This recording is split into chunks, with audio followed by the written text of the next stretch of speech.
El Observador 107.9 saluda. ¿Cómo va? Hola Luis, buenas tardes a vos y a todo el equipo. Muy bien. Eh, María Eugenia, ¿vos crees que el Parlamento debe retomar cuanto antes las sesiones para discutir la ley ómnibus o algunas otras propuestas que plantea el Poder Ejecutivo? Sí, sin dudas. La ley ómnibus, por ejemplo, si se hubiera sancionado, hoy tendríamos la educación como servicio esencial. Estamos discutiendo si el lunes empiezan o no las clases. Si la ley hubiera estado sancionada, las escuelas tendrían que estar abiertas y el 70% de los servicios de las escuelas funcionando, a pesar de que hubiera paro, con lo cual los chicos no estarían perdiendo días de clase. Si la ley se hubiera sancionado, tendríamos una fórmula jubilatoria ajustada por inflación y los jubilados, en lugar de cobrar por la fórmula de Alberto más un bono, estarían cobrando mejor.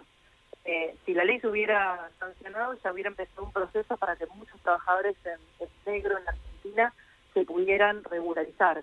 Así que sí, no tengo duda de que hay cuestiones muy urgentes que no pueden esperar, que el Congreso a partir del 1 de marzo, cuando vuelvan las sesiones ordinarias, tiene que tratar.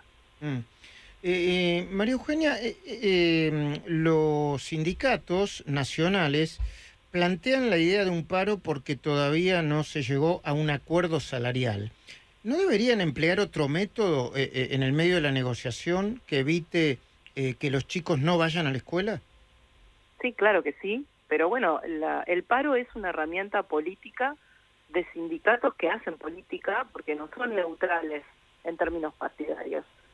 Tuvieron un candidato que fue Sergio Massa, iban a sus actos, pedían el voto por él, tuvieron candidatos dentro de sus listas, tienen diputados que forman parte de esos sindicatos, con lo cual no me sorprende, porque después de 4 años de silencio, sin convocatorias a paro, mientras la pobreza crecía, los salarios se deterioraban, y por primera vez, no hizo por mí, sino por la ex vicepresidenta, los trabajadores formales eran pobres, por primera vez en el país. Ahí no hacían ni decían nada, no convocaban ningún paro. A poco más de 60 días del inicio de un nuevo gobierno, están convocando paros nacionales y paros en cada sector. Está claro que cuando el peronismo o el kirchnerismo no gana en las urnas, pretende ganar generando malestar social en las calles. Y esto ya lo vivimos en nuestro gobierno con Mauricio Macri y están volviendo a hacerlo con Javier Milei. María Eugenia, hay quienes dicen que para que al gobierno le vaya bien o para que al país le vaya bien tiene que haber un acuerdo entre la Libertad Avanza y el PRO, una articulación, una fusión. Algunos consideran que esa fusión o esa articulación tiene que ser parlamentaria y otra a nivel de gobierno directamente. ¿Cuál es tu posición? ¿Cuál es tu postura? Mi posición es que hoy el PRO no está especulando. Hoy el PRO, todo lo que sea bueno para los argentinos, para un presidente que recién empieza y que no tiene el número suficiente de diputados y senadores, lo vamos a acompañar. Nosotros hoy no tenemos ningún acuerdo y sin embargo hemos defendido el decreto de necesidad y urgencia y hemos defendido la ley ómnibus. ¿Y por qué? Porque es bueno para los argentinos, porque no es momento de mezquindad ni especular. Luego lo que pasa en el tiempo será el resultado del trabajo, de que nos pongamos de acuerdo en un mismo rumbo, en valores. Yo creo que hoy lo importante no son las fusiones, ni los cargos, ni los interbloques. Hoy lo importante es que trabajemos por la gente. Creo que esa es la demanda, esa es la urgencia, y por eso me parece importante, como te decía al principio, que cuando antes retomemos las discusiones en el Congreso y haya leyes. ¿De acuerdo con la eliminación del INADI? Sí, porque el INADI ha demostrado fracasar en su objetivo de prevenir la discriminación, ha sido utilizado como una herramienta política. Hasta no hace mucho tiempo, en la pandemia, hicieron una campaña para que se denunciaran las escuelas que querían dar clases. Ese es el INADI que el gobierno de Milei está eliminando. Se necesita una ley y también llevar tranquilidad a todos aquellos que dicen, bueno, pero hay que prevenir y hay que sancionar la discriminación. Sí, es verdad, no es que la eliminación del INADI exime al gobierno de hacerlo. Lo tiene que hacer igual desde el Ministerio de Justicia, armar un equipo para eso y ofrecer ese servicio, pero sin politización.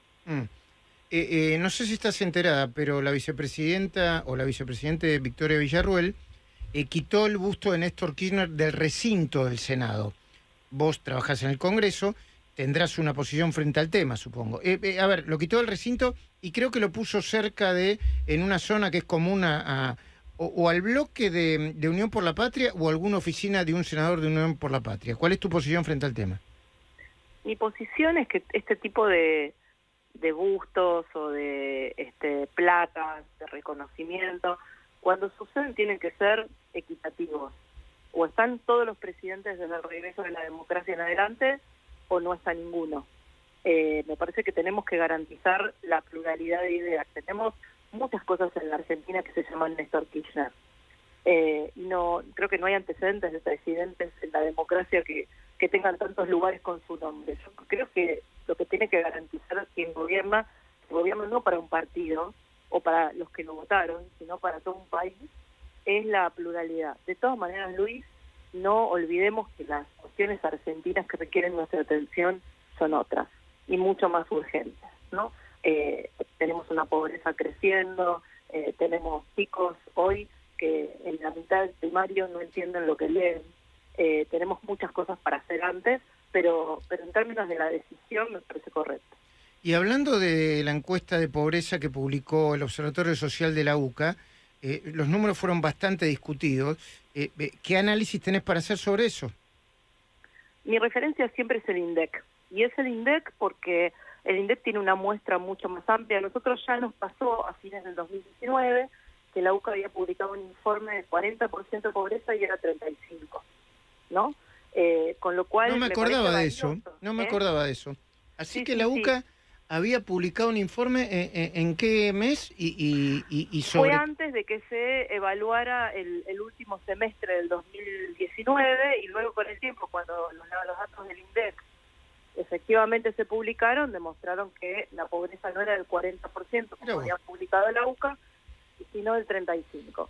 La verdad es que yo conozco mucho a Agustín Salvia, no dudo de su buena fe, pero la muestra que él hace es una muestra mucho más chica que la que hace el INDEC.